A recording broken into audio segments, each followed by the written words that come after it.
जय हिंद दोस्तों। आज हम आपको यहाँ पे कक्षा 12 का अवकल समीकरण का बहुत ही अच्छे प्रश्न लेकर आए हैं। ये दोनों प्रश्न जो है हर बार बोर्ड एग्जाम में पूछे जाते हैं और ऐसे प्रश्न ही आपके बोर्ड एग्जाम में आएंगे। ये बात ध्यान रखिएगा। 8-8 अंक में ये वाले इस टाइप के प्रश्न आएंगे और इसको केयरफुली करिएगा। बहुत आसान है, बहुत ईजी है। इसको मैं बहुत आसान तरीके से कराऊंगा, केयरफुली समझिएगा। जब तक आप पूरी वीडियो नहीं देखेंगे आपको समझ में नहीं आएंगे। अगर आपने ये सवाल कर भी रखे हैं तो बहुत अच्छी बात है, इसको दोबारा देख लीजिएगा। ठीक है दोस्तों, सबके कराने का सबका तरीका जो होता है अलग अलग होता है। आपको जो बेस्ट तरीका लगे आप उसको फॉलो करें। मैं ये नहीं कह रहा कि आप मेरे रूल को फॉलो करें, जो आपको अच्छा लगता है उसको तरीके से इसको सॉल्व करिएगा, क्योंकि आपको अच्छे नंबर चाहिए। ठीक है दोस्तों, मेरी बात एकदम 100 नंबर की एकदम बात सही है। जो बात मैं कह रहा हूं उस बात को समझिएगा। ठीक है दोस्तों, जो बात आपको अच्छी लगे, जो सॉल्यूशन आपको अच्छा लगे उसको फॉलो करिएगा। ठीक है, तो कैसे करते हैं देखिएगा। हमारे पास है अवकल समीकरण dy/dx प्लस का y cot x बराबर 2x है। कह रहा है विशिष्ट हल ज्ञात करिए। कब ज्ञात करना है? जब y बराबर 0 और x बराबर π/2 दिया है। तो हम पहले वाले का सॉल्यूशन सॉल्व करते हैं, इस वाले का। तो हमने क्या किया, समीकरण लिख ली dy/dx प्लस का y, यहाँ पे लिख लिया cot x बराबर कितना है 2x है, का विशिष्ट हल ज्ञात करना है। तो इसको हमें क्या करना है, सबसे पहले समीकरण की तुलना कर लेते हैं। तो dy/dx प्लस का py बराबर q से इसकी तुलना कर ली। तो p का मान कितना आ गया हमारे पास, cot x आ गया, और q का मान हमारे पास कितना आ गया दोस्तों, 2x आ गया। यानी कि ये cot x हो गया और ये हमारे पास क्या हो गया, 2x हो गया। इसकी हमने तुलना कर ली। अब हमने क्या करना है, इसका समाकलन गुणांक निकालना है, यानी कि IF निकालना है। तो फार्मूला होता है e की पावर p इंटू dx होता है। तो IF बराबर e की पावर, p की वैल्यू कितनी है यहाँ पे, cot x दे रखी है और dx हमने इस तरीके से लगा दिया। अब cot x का मान आप जानते ही हैं, इंटीग्रल जो होता है cot x का वो कितना होता है, मेन चीज है यहाँ पे cot x का इंटीग्रल। तो cot x का इंटीग्रल जो होता है वो हमारा होता है log में। ठीक है दोस्तों, ये बात आपको ध्यान में रखनी है। तो cot x का इंटीग्रल क्या होता है हमारा, log sin x होता है। तो IF बराबर हमारे पास हो जाएगा e की पावर, ये हो जाएगा log sin x, इस तरीके से हो जाएगा।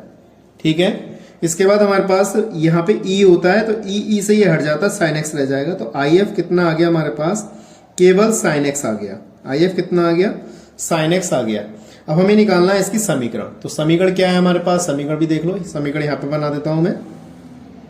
तो समीकरण होती है y इंटू IF बराबर q इंटू IF, ठीक है, और यहाँ पे dx प्लस का c, ये समीकरण होती है। तो इसमें समीकरण में लगा देंगे हम। यहाँ पर कितना हो जाएगा, y इंटू IF का मान कितना है हमारे पास, sin x है, q का मान हमारे पास कितना है यहाँ पे 2x है, और sin इसका मान कितना है हमारे पास sin x है, और यहाँ dx और प्लस का कितना आ जाएगा, c आ जाएगा। तो y इंटू ये हो जाएगा sin x, यहाँ पे मैंने 2 बाहर निकाल लिया, x इंटू यहाँ पे sin x, और ये dx और प्लस का c हो जाएगा।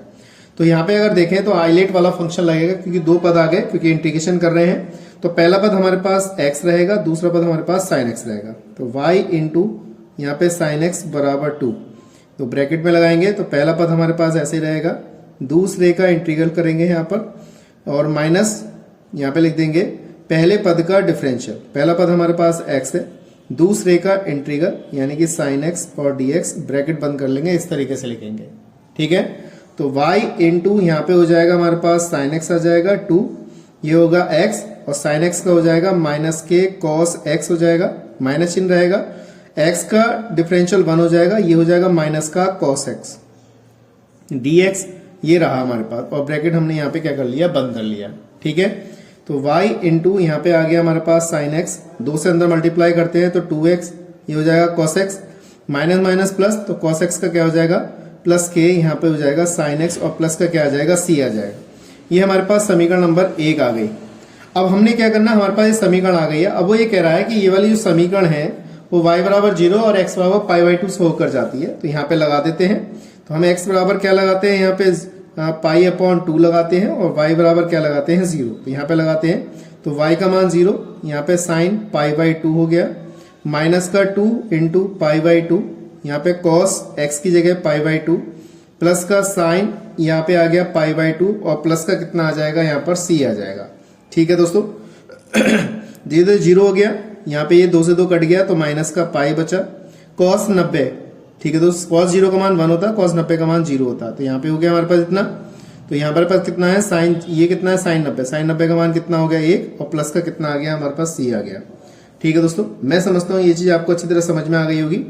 अब एक बात ध्यान रखिए, जब 2 से इसकी गुणा करिए तो हम 2 से इसकी भी तो गुणा करेंगे इस पूरे पद से, तो यहाँ पे हमारे पास ये 2 रह गया, तो यहाँ पे भी 2 होगी और यहाँ पे भी 2 आएगा, तो इसकी इससे ये यहाँ रखा तो यहाँ पे 2 आ गया हमारे पास और ये बचा, ये सब टर्म 0 हो गई, तो प्लस का 2 और प्लस का c, तो c बराबर हमारे पास क्या बच गया, माइनस का 2 बचा। c बराबर क्या बच गया हमारे पास, माइनस का 2। ये जो c का मान है हमें कहाँ लगाना है, इस जगह लगाना समीकरण नंबर 1 में। तो y इंटू साइन एक्स बराबर माइनस के 2x इंटू कॉस एक्स और कितना आ गया, प्लस के 2 साइन एक्स माइनस का 2।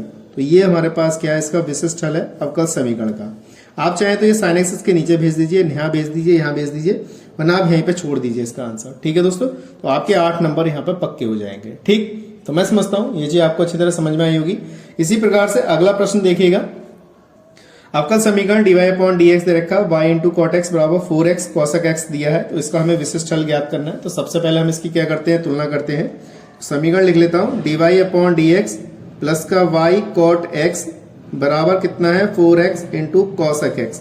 सवाल दोनों देखने में एक बिल्कुल सेम टू सेम है, अलग कुछ नहीं है, बस थोड़े का करने का तरीका अलग दोनों का है। ठीक है दोस्तों, बिल्कुल वैसे करने का सेम तरीका है, सेम ही है, बस थोड़ा सा अलग है, रूपरेखा जो है इसकी अलग है। तो हम इसकी तुलना करेंगे, dy अपॉन dx यहाँ पे हो जाएगा py और बराबर कितना आ जाएगा q। तो p का मान यहाँ पे हमारे पास कितना आ गया, cot x, और q का मान हमारे पास आ गया 4x इंटू cosec x हो गया। ठीक है, तो सबसे पहले हम निकालते हैं यहाँ पे if e की पावर p इंटू dx हो जाएगा। तो if बराबर e, p का मान हमारे पास कितना है, cot x है, यहाँ पे cot x लिख लिया, और cot x का इंटीग्रल बिल्कुल सेम, ऊपर वाला समाकलन गुणांक निकाला था, यहाँ पे बिल्कुल सेम वही है, बस सवाल में थोड़े से सवाल की जो रूपरेखा है वो अलग है।